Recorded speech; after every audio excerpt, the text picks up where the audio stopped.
Well, Alberta, the election's been called, and it looks like you're going to the polls on April 16th. In yesterday's column, I discussed how the throne speech signals how the two leading parties, the NDP and the UCP, are going to approach energy issues. From the Jason Kenney and the UCP, we can expect more of the same. And I think Jason Kenney, it's fair to say, over the last 12 to 18 months, has essentially dominated the public narrative around energy issues. So we're going to see promises to roll back basically everything that Rachel Notley has done, or just about everything. So we'll cancel the carbon tax, modify the carbon competitive incentive regulation for large emitters like the oil sands, and reduce the corporate income tax and lighten the regulatory burden. All of those have been pretty consistent messages, and the overarching message is that basically Rachel Notley and the NDP have broken the energy sector. From the NDP point of view, what you're going to see, I think, is a concentration on a few key issues. So fighting for pipelines will be the big one. And I think that Rachel Notley has earned a lot of respect, and certainly the public opinion polls show this. In fact, even conservative voters respect the work that she's done around the Trans Mountain expansion issue and the battle with British Columbia, and her efforts to get the federal government to move on that project.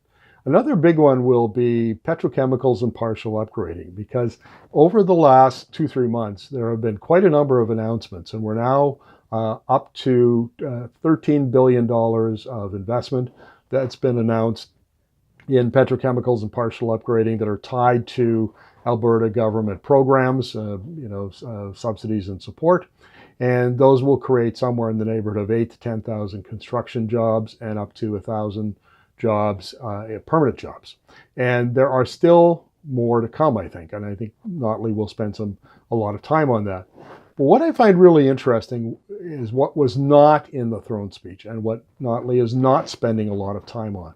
And that's what I've called in my book the new Alberta advantage. Basically that the oil sands producers, and particularly the Big Five, have got all of the suite of policies that they need to decarbonize their heavy crude oil, basically driving down the carbon intensity of the per barrel, and also driving down their operating costs. And they're doing that because they want to compete in Asian markets where they think the carbon pricing and other climate policies are going to be enacted over the next 5 to 10 years. The problem is Rachel Notley has never been able to craft a convincing narrative around that. It's been a real problem, I think, for her selling her, what is arguably the crown jewel of her suite of energy policies, and she's never been able to adequately explain it to the Alberta public. And so I think what she's going to do in this election is just not even bother to try. It's too complex.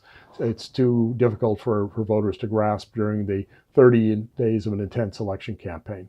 So that's my prediction. You're going to see Rachel Notley focus in on jobs, pipelines, particularly Trans Mountain expansion, and petrochemicals and partial upgrading. And then you'll see Jason Kenney hammer home that his government, or a UCP government, is required to fix everything that Notley has broken over the last little while. So stay tuned, and then we'll bring you regular updates throughout the campaign.